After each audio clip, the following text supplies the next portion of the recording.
Philippe Vigneault de l'agence Renaud Vigneault Associés, bonsoir. Vous êtes accompagné de Amélie Lebleu, graphiste qui a travaillé avec vous sur ce projet de réhabilitation des tours-nuages à Nanterre, l'iconique Cité Picasso d'Émile Aillaud. Et donc Amélie Lebleu et Pierre Dicholot ont travaillé sur les motifs que l'on va voir sur votre projet de réhabilitation des tours-nuages. Philippe Vigneault, on vous écoute. Merci beaucoup. Quand Olivier m'a invité, il m'a dit surtout tu ne parles pas du projet, on n'est pas là pour ça. Tu ne parles pas de la polémique, tout ça. Bon, tu parles de la lumière. Donc, bon. Parler de la lumière, c'est quand même assez compliqué. Donc évidemment, comme tout le monde, je ne peux pas ne pas dire ça, parce qu'en effet, on nous a bassinés pendant toutes nos études avec ça. Il n'y avait que ça qui était possible. Et puis il a fallu un peu de temps quand même pour qu'on comprenne que, notamment grâce à l'art contemporain, qu'il se passait autre chose aussi avec la question de la lumière. Et déjà, en observant et en travaillant sur Aillaud, on a déjà travaillé sur d'autres bâtiments, dont le Serpentin à Pantin. On s'est aperçu qu'en effet, y compris des modernes, des gens qui s'affirment modernes, travaillent aussi différemment, mais dans le silence le plus total, par rapport à Le Corbusier. Image suivante. L'urbanisme que vous connaissez, la figure formidablement prégnante pour tous les architectes, c'est le plan à la Mondrian dans toute cette période-là. Il n'est pas possible de faire autre chose. Voilà, donc tout ça, c'est un corpus assez cohérent. Il a fallu en sortir. Très tôt, vous allez le voir, notre ami Aillaud s'en sort. Image suivante. Alors, évidemment, ça conduit cette mise au carré du logement social conduit à ce que Aillaud critique ici très justement, c'est que vous lisez sur les façades du logement social, quand vous avez des centaines de logements, à telle heure il se passe ceci, à telle heure il se passe cela, et la lumière nous révèle le mouvement social des habitants à l'intérieur de la machine à habiter. Image suivante. Aillaud, à l'inverse, dit... il se décrète lui-même le poète de l'anti-angle droit, évidemment, par rapport à la figure tutélaire du mouvement moderne. Et pour lui, il faut créer des événements, des lieux obsédants, il va jusque-là, et tous différents. Et le Serpentin, notamment, par ses creux, par ses plis, ses replis, permet justement de vivre des situations différentes et d'exister soi-même dans un système complètement différent, hors de la banalisation, hors du casernement que le mouvement moderne nous a produit dans les grands ensembles. Alors évidemment, l'art est présent dans tout le travail d'Émile Aillaud, on va y revenir. S'agissant des tours-nuages, sa volonté est de créer une œuvre exceptionnelle, et pour qu'elle soit exceptionnelle, il la recouvre entièrement du même matériau, pâte de verre, et comme il fait toujours travailler les artistes, il dit va venir sur cette œuvre, sur cet ensemble de bâtiments, un ciel avec des nuages, et on voit à la fois toute la simplicité du dispositif et en même temps une certaine naïveté que je rapproche assez facilement évidemment des ciels de Magritte, une espèce de tranquillité comme ça, surréaliste. Image suivante.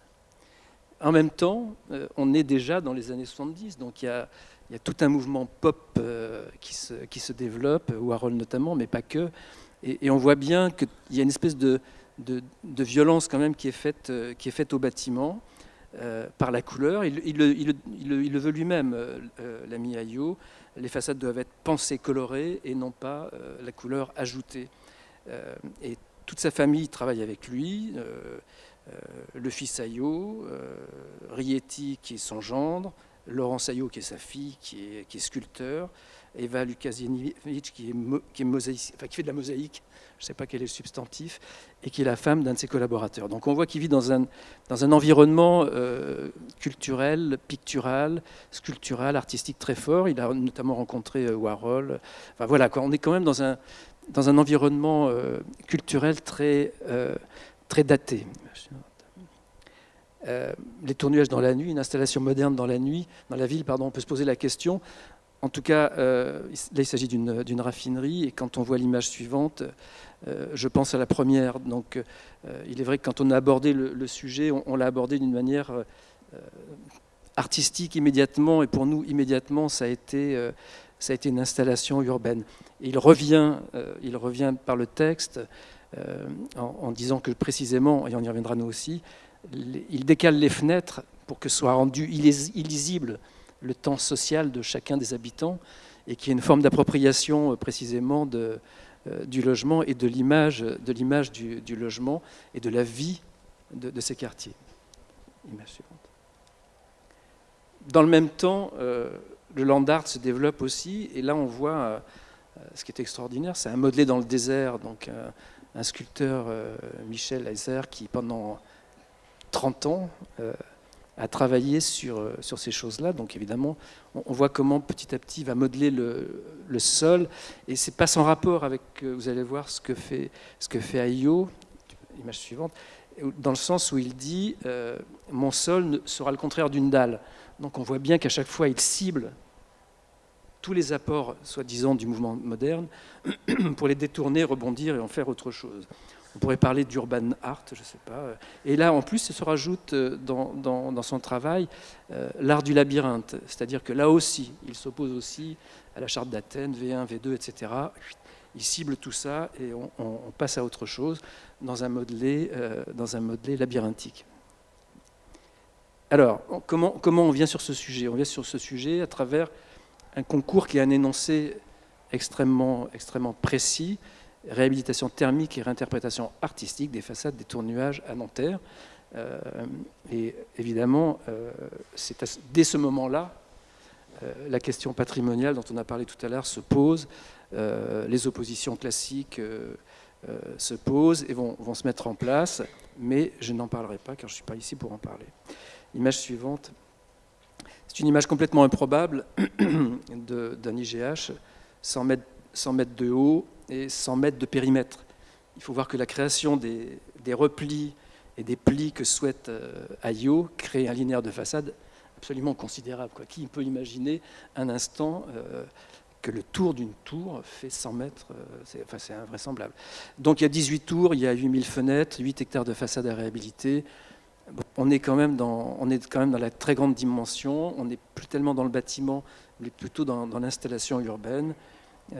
Et ceci est un relevé qui a été fait par drone, par notre géomètre avec qui on travaille. C'est assez complexe tout ça, donc il y a un travail de fond qui est fait. Image suivante. Ce qui a nécessité ce concours et qui pose problème à beaucoup de gens, c'est la lente et inexorable desquamation des façades. Petit à petit, tous les aciers repoussent d'une manière inexorable et on est incapable d'arrêter le truc. Et donc, chaque jour, tombent des morceaux de céramique et de plus en plus, on a des pastilles de différentes couleurs qui reprennent tout ça. Deuxième point important, c'est qu'on est en milieu habité, 1600 familles, 4500 personnes à déplacer.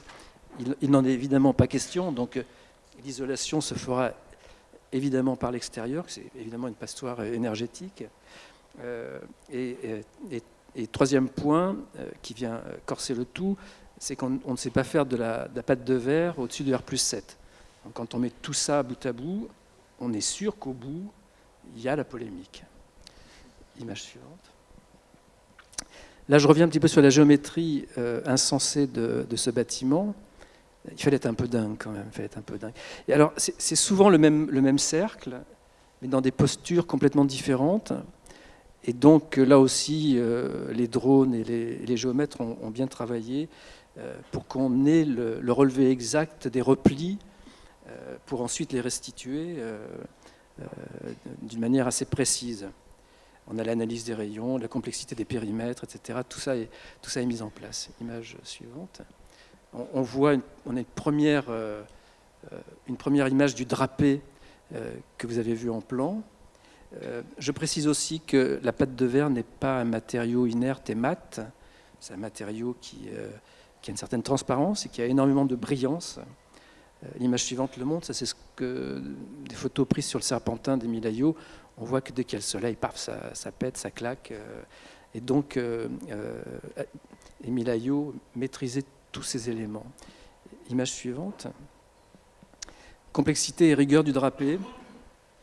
Et en même temps, en contrepoint, vous avez sur le dessin de droite ce qu'on a appelé nous le rideau de perles, c'est-à-dire le décalage dont j'ai parlé précédemment, pour brouiller la lecture mécaniste de la vie sociale dans les logements. Image suivante. J'ai parlé des drones. On aime bien ces tours en folie parce que c'est une image complètement délirante avec les points de laser. Parce qu'effectivement, comme on est dans un PIA, il y a un travail, j'y reviendrai, il y a un travail assez considérable qui est fait sur la précision, sur la modularité, sur la répétitivité, sur l'industrialisation.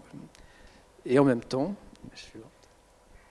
le métal, on arrive enfin chez vous, le métal est sans doute le matériau à la fois continu et plastique et précis qui nous permet de restituer avec à la fois poésie et exactitude le plissé qu'Émile Aïaud avait mis en œuvre. C'est une capacité de galbe, de pliure, de soudure aussi, et de précision millimétrique. Si on fait une application mécaniste de tout ce que je viens de dire, on obtient ça. Bon, ça pose question quand même. Hein. Est-ce qu'on va faire ça? Je pense que non. Image suivante. Et on en a parlé tout à l'heure, tu as parlé de quelques étrangetés. Guéry en est capable, en effet. Et au-delà de la forme, qui ne m'intéresse pas forcément dans le propos que j'ai tout de suite, c'est la question du gris. Je l'ai appelé l'impossible gris parce que je ne vois pas sous le soleil d'Île-de-France livrer 18 tours, dont des IGH, 8 hectares de façade, même si elles sont très riches dans leur forme, grises, ça paraît complètement impossible. Alors, comme c'est quand même un sujet important, on se déplace, on va à Los Angeles voir ce qu'il a fait par ailleurs, et là on voit par rapport à l'image précédente l'inscription ou l'intégration. Vous en avez parlé longuement, je ne reviendrai pas dessus, de toute façon je suis totalement incapable de revenir sur les qualités des inox et le traitement du métal à une palette extraordinaire. Je pense que Amélie reviendra dessus tout à l'heure, à la fois dans la texture, dans le traitement et dans la brillance. Mais on voit quand même apparaître sur ces images que même lorsqu'on est gris, on finit, quand il y a du soleil, par être coloré. Donc ça, c'est le paradoxe Angelinos, avec la lumière assez forte qu'on peut trouver là-bas. Et que quand on a du mat ou quand on a du brillant, pour faire simple, il se passe des choses entre le mat et le brillant. Et comme on a des replis en permanence, que le logement se parle à lui-même, qu'on peut se voir d'une fenêtre à l'autre, ça va raconter des histoires. On peut continuer. Et comme je le disais tout à l'heure, le gris est impossible. On peut ajouter de la couleur et commencer peut-être. Alors évidemment, nous, ça ne sera pas du tout ça parce qu'on va prendre des systèmes qui ne sont pas écaillés comme ceci pour avoir justement un aspect beaucoup plus continu et lisse qui correspond plus à la carlingue qu'avait dessinée Émile Aïaud. Mais on voit notamment quand même que les adjonctions de couleurs font qu'entre le gris, qui peut prendre éventuellement le bleu, quand il fait soleil, il est quand même animé par des couleurs. Image suivante. Bon, là, on a presque un Rohan Gris par le facettage, la décomposition, mais on voit la richesse des couleurs qui peuvent... et le plissé, ce que le plissé apporte aussi en termes de brillance et de contre-coloration, j'ai envie de dire.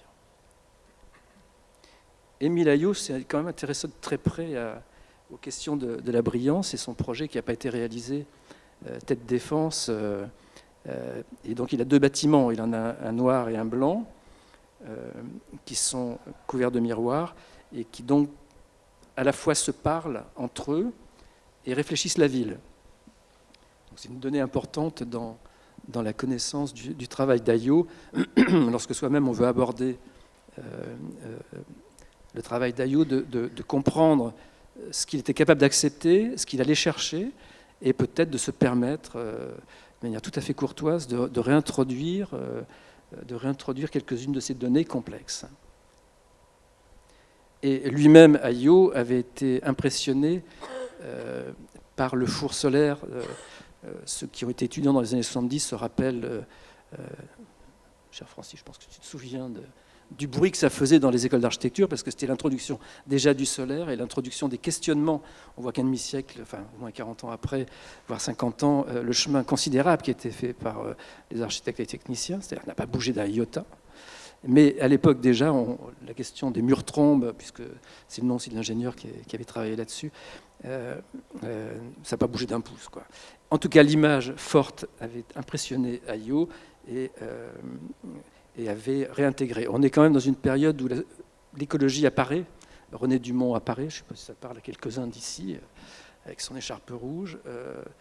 Et puis 73 arrive aussi, 1973, avec le premier choc pétrolier. Donc il y a quand même des choses, il y a culturellement un début de mouvement entre le pop art, la libération, le refus du casernement dans tous les sens du terme, du mouvement moderne. On voit bien qu'il y a un espace de liberté dans lequel Émile Hayot, notamment, s'engouffre pour traiter de son architecture, bien qu'il se définisse, encore une fois, comme moderne.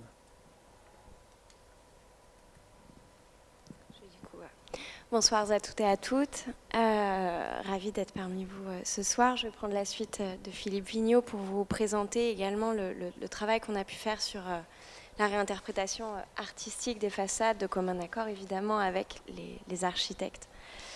Comme le disait Philippe, il y a énormément de contraintes sur le bâtiment. 18 tours, donc 8000 fenêtres. On a également des hauteurs différentes. On va avoir des R+7, des R+8, R+9, 11, 13, 19, 37. Donc avec autant de géométries différentes. Tantôt l'ouverture, l'entrée du bâtiment est à l'est, au nord-ouest, à l'ouest, au sud, au sud-est, etc. Autant également d'ancrage au sol, où on va être tantôt à fleur de circulation urbaine, tantôt dans la canopée, parfois en lisière de parc, parfois également au sein des buttes que Philippe montrait tout à l'heure dans les photos. Et donc tous ces éléments deviennent une machine à contraintes importante. Et avec Pierre, on aime beaucoup démarrer les projets. On a une passion tous les deux pour les schémas. Et donc même si on collabore ponctuellement ensemble, on a gardé cette même mécanique pour aborder les projets. Et donc lorsqu'on a démarré ce travail des tours-nuages, ce schéma est apparu pour montrer à la fois les plis, les replis que nous proposent les tours, également la verticalité avec ces tours qui font 100 mètres de haut, qui nous emmènent à côtoyer les cieux de Nanterre. Également l'ancrage au sol qui est extrêmement important, avec le parc, mais aussi tout l'aspect évidemment urbain et social qui sont propres à ce quartier. Et la question également d'individualité et d'ensemble. On a 18 tours, chacune est aujourd'hui parée d'une surface qui lui est propre. Il nous était à la fois demandé de conserver ces individualités, mais de créer un ensemble cohérent et harmonieux. Donc quel défi pour nous en tant que graphistes, plasticiens et plasticiennes. Évidemment, dès le concours, l'idée de la lumière et des reflets était amenée pour parler des tours-nuages et du ciel. Et comment parler de lumière et de reflets en graphisme, ce n'était pas évident de se réapproprier ces termes-là, qui sont souvent plutôt affaires de matériaux. Or, en période de concours, on a besoin d'images, on a besoin aussi de se réapproprier ces notions-là. Et donc, en tant que graphiste, avec Pierre, on a utilisé l'aquarelle, qui est un des matériaux que Pierre affectionne tout particulièrement. Il se trouve qu'il adore faire des relevés de couleurs quand il est face à des paysages ou à des natures mortes, et vient récolter, ou en tout cas capturer la couleur que va lui inspirer l'élément qu'il observe. Et en fait, de ces relevés de couleurs, il nous a semblé très intéressant aussi de se questionner sur qu'est-ce que c'est que finalement le ciel, qu'est-ce que c'est que les nuages, quel est ce contexte dans lequel on intervient et dans lequel on va intervenir. Et la question de la transparence est très rapidement apparue, la question également de la diffusion, de la rencontre de couleurs, de la superposition. Donc c'est autant de vocabulaire qui sont devenus pour nous des outils, autant de langage mais également graphiques que l'on pouvait se réapproprier au-delà de la notion et du concept de lumière et de reflet. Ça a permis également de commencer à faire apparaître des gammes colorées, ou en tout cas des choses, des ressentis du sensible, qui nous semblaient importants de faire apparaître dans ce projet que, pour le moment, on habitait par beaucoup de contraintes. Une fois le concours gagné et maintenant en phase d'études avancée, on peut stabiliser une gamme colorée, ou en tout cas on cherche, on tâtonne.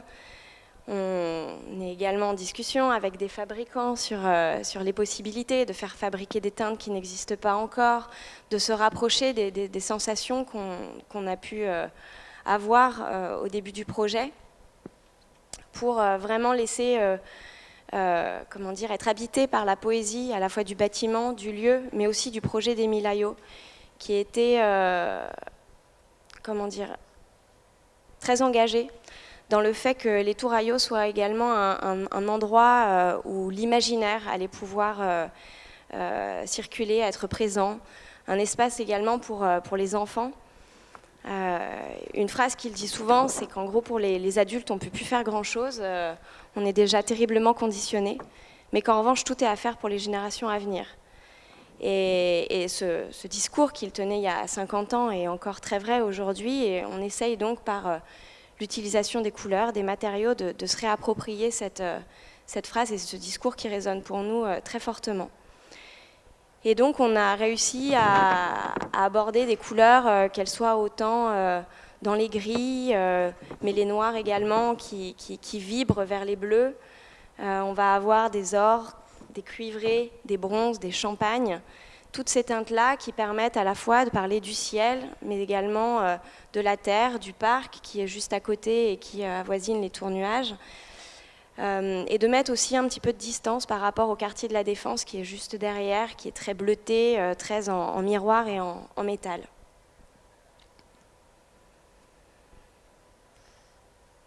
Comme je le disais tout à l'heure, on travaille beaucoup à partir de l'aquarelle, on y mélange également beaucoup les matériaux qu'on va utiliser. Comme le disait Philippe, on va, enfin en tout cas les tours principalement vont être couvertes d'inox. Et donc c'était pour nous intéressant de travailler cet inox en mosaïque, de les faire côtoyer également avec la mosaïque de pâte de verre, de voir comment la question de la diffusion, la question de la diffraction, comment on pouvait jouer des plis et de replis pour faire diffuser à la fois la lumière, mais aussi les intensités, les nuances, qu'elles soient en lumière, mais aussi en couleur. Travailler des éléments parfois nets, mais parfois diffus, travailler des dégradés, mais également des camailleux. Tous ces éléments-là qui allaient faire que finalement cette tour cylindrique pouvait venir danser et, comme le disait Philippe tout à l'heure, devenir une installation urbaine interactive en fonction d'où on se place, du ciel que l'on allait avoir, de la météo, mais également de l'heure du jour et de la nuit. Et puis, par rapport aux échelles dont je parlais tout à l'heure, évidemment, on ne fonctionne pas pareil quand on va avoir une tour en R+7, en R+9, quand on est à R+19, et c'est encore autre chose quand on est à R+37. Et donc, ces questions d'échelle, du tout petit au très grand, la question également du pop au pixel, mais également de l'échelle humaine à l'échelle urbaine. Tous ces éléments-là sont autant d'éléments graphiques, architecturaux et urbanistes qui nous intéressent et sur lesquels on est en train de réfléchir. Et comment est-ce que la couleur, comment également le calpinage peut venir en fait sur ces tours pour venir apporter cette poésie dont on parlait. On part sur un système mécanique et non pas de clips ou de je ne sais quoi, d'écailles qui se recouvrent, qu'on a vu chez Guéry tout à l'heure, qui sont à notre sens pas du tout adaptés, et donc on peut souder, on craignait la déformation, il n'y a aucune déformation, il n'y a aucun impact, donc on peut souder des pièces et ensuite on va pouvoir préfabriquer des éléments et les monter sur échafaudage ou sur mât. Suivante. Alors aujourd'hui nous en sommes à la réalisation des prototypes à la fois des fenêtres, car il ne vous a pas échappé qu'elles ont des formes étranges. Et que, ouais, donc, mais elles ne fonctionnent plus du tout, elles ne sont pas du tout étanches. Enfin bon, c'est très compliqué. Pivot, pas pivot, pivot vertical, pivot latéral. Je vous passe les détails. Amusez-vous à main levée à dessiner une courbe dans une autre courbe, dans l'autre plan. Et alors, quand c'est une feuille de sauge ou je ne sais quoi, alors bon, c'est hallucinant. Donc, il a fallu aussi qu'on crée des extensions de Revit pour aller dans une géométrie plus complexe que Revit ne comprenait pas. Et on commence maintenant à intégrer aussi d'autres éléments pour travailler sur les reflets, ce genre de choses. Donc, on avance en même temps. Alors, je le disais tout à l'heure, on est dans le cadre d'un programme d'investissement d'avenir. Et donc, on a des programmes de recherche aussi sur les outils et sur la manière de les chaîner les uns aux autres. Évidemment, ça sera du fameux BIM, mais au niveau au moins 3, puisqu'il va falloir préfabriquer les pièces, qu'il faudra qu'on puisse les changer, etc. Enfin bon, c'est à la fois de la poésie et de la haute technologie. Image suivante. Et donc là, on en est à tenter de se réapproprier une des images du concours, sans doute un peu naïf, parce qu'on n'était pas au point de maturité où on est aujourd'hui, et encore moins celle où on sera dans 6 mois, quand on aura fait les premiers protos, et qu'on verra in vivo comment ça réagit. Et donc il faudra qu'on corrige le tir. Et donc les protos, c'est ce premier semestre, et la tour pilote commencera l'année prochaine, et donc on pourra essuyer les bordées de tromblons venant de la rue de Valois mais c'est pas de la pâte de verre. Non, c'est pas de la pâte de verre, je le confirme, ça sera autre chose. Voilà. Merci beaucoup.